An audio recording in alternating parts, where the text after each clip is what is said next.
Alright, how's it going, guys? This is Luke Hughes from Raglan Surf Company.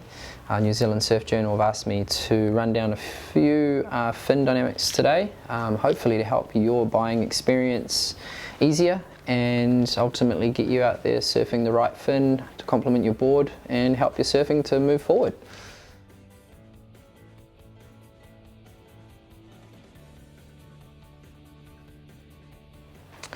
So we're going to cover a few things today.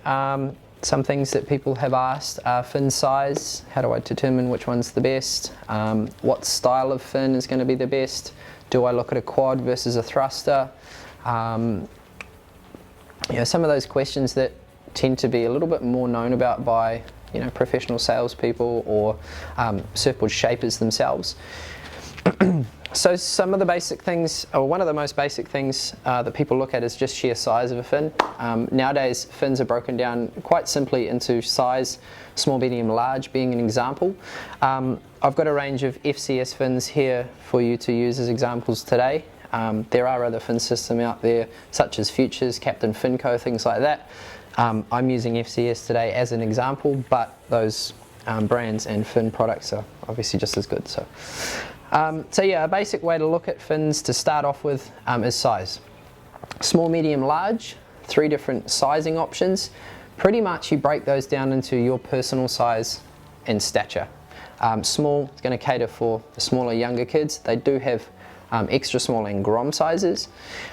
Pretty much most of those fins now are going to have a bit of a rough suggestion of rider weight and ratio on the fins.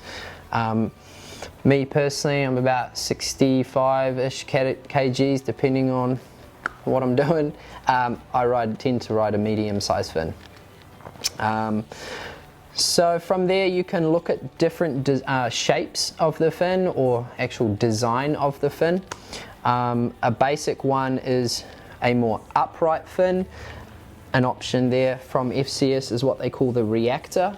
A way to look at that is that the fin itself is quite a vertical fin. There's not a lot of distance from the front to the trailing end of the fin, and what that does is it creates a fin that has more of a pivotal surfing style. It'll do sharper turns quicker and in the pocket.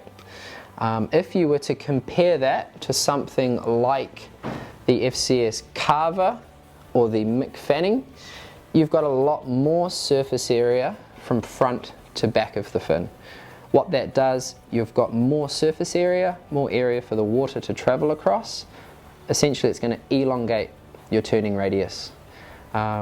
Examples of when you could surf these two fins: the reactor or that upright fin is going to be more beneficial in a beach break situation where you have to fit a bunch of turns into a quicker part of the wave, whereas the Carver, that's going to be more suited to a point break or a wave where you've got a lot of time.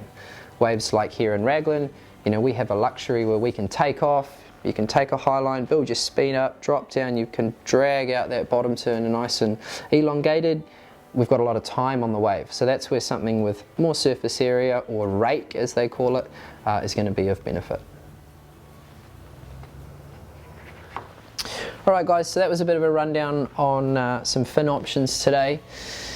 For future reference, or if anyone's looking for fins, we suggest that you do talk to someone who has a bit of understanding about fin dynamics, design, etc, etc.